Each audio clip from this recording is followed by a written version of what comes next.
एक तो तुम्हारा संकल्प दृढ़ होना चाहिए। Do not waiver.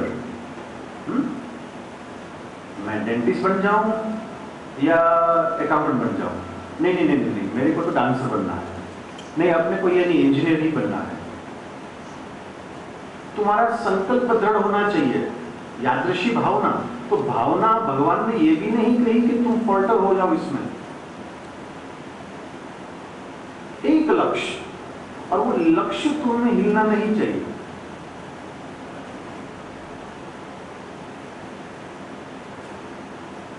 और लक्ष्य को प्राप्त करने का संकल्प जब करोगे तो ये भी मत समझना कि विक्षेप नहीं होगा। सर्वप्रथम जो डिस्टर्बेंस है वो आपके परिवार वाले हैं, सबसे बड़े, और सबसे ज्यादा दखलंदाजा करने वाली मम्मी होती है। She is the biggest disturbance. और वो डिस्टर्बेंस ना करे तो वो मम्मी कहलाएगी भी नहीं। उनका टाइटल ही वही है, उनका काम ही यही है, क्योंकि आप तो उनके लिए कभी बड़े होने वाले हो नहीं। अब अपने घर चले जाओगे तो भी आप तो बच्चे हो। ये पहले तो संकल्प दृढ़ होना चाहिए। दूसरी बात, इसके बाद दूसरा कदम आता है और वो है पीड़ा सहने की क्षमता। No pain no gain. कभी रात तक आप लोग जागते ही होंगे। मेरा कुछ और था, बाकी हमारा छोटा सरकार है, वो दिन भर सोता रहता है और रात भर वो पढ़ाई करता है। रात भर पढ़ाई होती है, दिन में सोना है।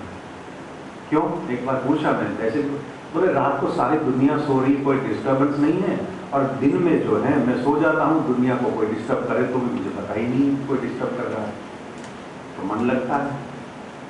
हर एक की पढ़ाई का अलग अलग रीत होती है। बाकी पीड़ा सहने की क्षमता, आपकी मंजिल आपको आसानी से मिल जाए तो आप उनकी उपेक्षा करोगे, और उपेक्षा बहुत खतरनाक है। जो सहजता से मिल जाती है, आसानी से जो मिल जाती है, फेमिलियरिटी ब्रीड्स कंटेम्प्ट, और कंटेम्प्ट हो जाएगा इसमें। तो सहना, और जिन लोगों ने मेहनत, बड़े लोगों को कभी पूछ लेना, पापा को पूछ लेना कि कितनी मेहनत करते करते तुम कहाँ पहुंचे हो, तो ये मेहनत के बाद उसको जो भी कुछ मिला है वो मीठा लगता है। मजदूर जो कमाता है ना 10 रुपया, ज्यादा नहीं कमाएगा, 100 रुपया कमाएगा, बाकी वो मेहनत का 100 रुपया जो है बहुत मीठा लगता है। और किसी ने स्टॉक एक्सचेंज में उसका भाव बढ़ गया कमोडिटी का, और उसने बहुत सारा पैसा कमा लिया, इसमें कोई मजा नहीं है। आपकी भी लक्ष्य जो भी है, कुछ भी हो,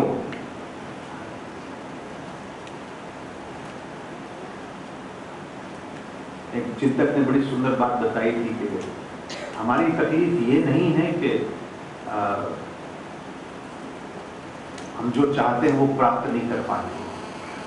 हमारी तकलीफ ये है कि हम जो चाहते हैं उनकी पहले से ही ऊंचाई जो है ऊंची नहीं होती, नीची ही होती है। चांद सितारे आप कहोगे हाथ में नहीं, आज से 500 साल पहले किसी ने कहा होता कि भाई चांद सितारे हाथ में नहीं आते तो वो बात सही थी। बाकी चांद सितारे आज हाथ में आ जाते हैं, क्यों नहीं आते? आपके हाथ में भी आ सकता है। दूसरी बात, पीड़ा सहने की क्षमता। पीड़ा का अर्थ ये नहीं कि तुम भूखे प्यासे हैं, कहीं धूप में बैठे रहना, वो वाली बात नहीं है। श्रम करना, मेहनत करना। जब हम बच्चे थे, पढ़ाई कर रहे थे, तब हमारे जमाने में गूगल नहीं था। आपको तो किताबें उठाने की भी जरूरत नहीं है, गूगल में चले गए, सारे के सारे जवाब आपके सामने उठा गए।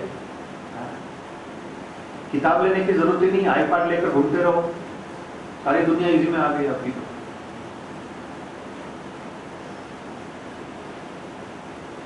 पीड़ा सहने की क्षमता। इसी के बाद आता है, देखो तुम्हें जो भी मिला है, जो भी तुम्हें मिले, मैंने कई बार मेरी व्यास गाड़ी से मैंने कहा है कि 5 P जो है ना, उसको पाना कठिन नहीं है, उसको बचाना कठिन है। पैसा, प्रतिष्ठा, पदवी और पांडित्य। आपकी खोपड़ी में पांडित्य आएगा क्योंकि आपके पास डिग्री है, लिखे पढ़े हो, तो कहीं अहम का जन्म ना हो जाए। ये अहम जो है ना, जिसको हम ईगो कहते हैं, अभिमान से आदमी फूल सकता है, जैसे ये बलून की तरह फूल सकता है, फैल नहीं सकता, और जो फूलता है वो फूटेगा नहीं। हमारे महापुरुषों ने बड़ी सुंदर बातें बताई कि गर्व कियो सो नर हारियो, सिया राम जी से गर्व कियो सोई नर हारियो। समुद्र ने गर्व कियो तो खारो कर डालो, बराबर ना, ऐसी ऐसी बातें आती है। तो ये अहम जो है, अहम किसी भी दरवाजे से प्रवेश करेगा। इसीलिए ये थोड़ी विनम्रता जो है ना, मैं तो आज 28 साल हो गई, मैंने धोती पहनकर मैं दुनिया घूमता रहता हूँ। मैंने विद्वता तो बहुत देखी है, मैंने इंटेलेक्चुअल, नॉलेजेबल कहो, इंटेलेक्ट कहो, चाहे आपको जो बुद्धि प्रदान कहो, जो भी कहना हो, तो विद्वान विद्वता मैंने बहुत देखी है 28 साल में। विनम्रता बहुत कम देखी है। It's very difficult to digest, बहुत कठिन है। ये मान सम्मान भी बचाना बहुत कठिन है, इतना आसान नहीं है।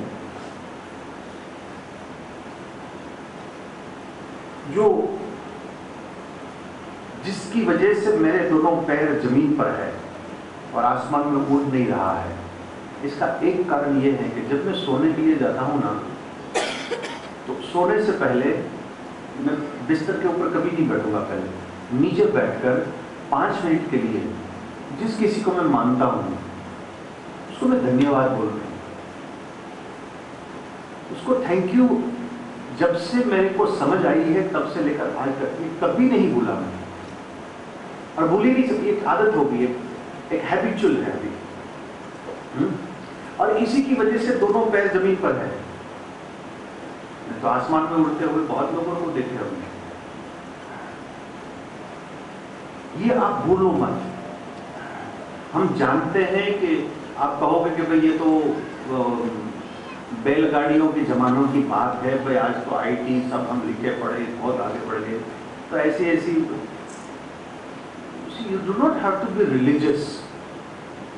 मैं बहुत धर्म की बहुत कम बात करता हूँ। धर्म समूह के लिए है, व्यक्ति के लिए नहीं है धर्म। इट्स अ कलेक्टिव थिंग जिसमें कभी प्रोग्रेस हो ही नहीं सकता, बिकॉज वो वहां के वहां लुक गए हैं सब। वही पूजा, वही आरती, वही माथा टेकना, वही प्रसादी लेना, वही तीर्थ करना, वही एकादशी का व्रत करना।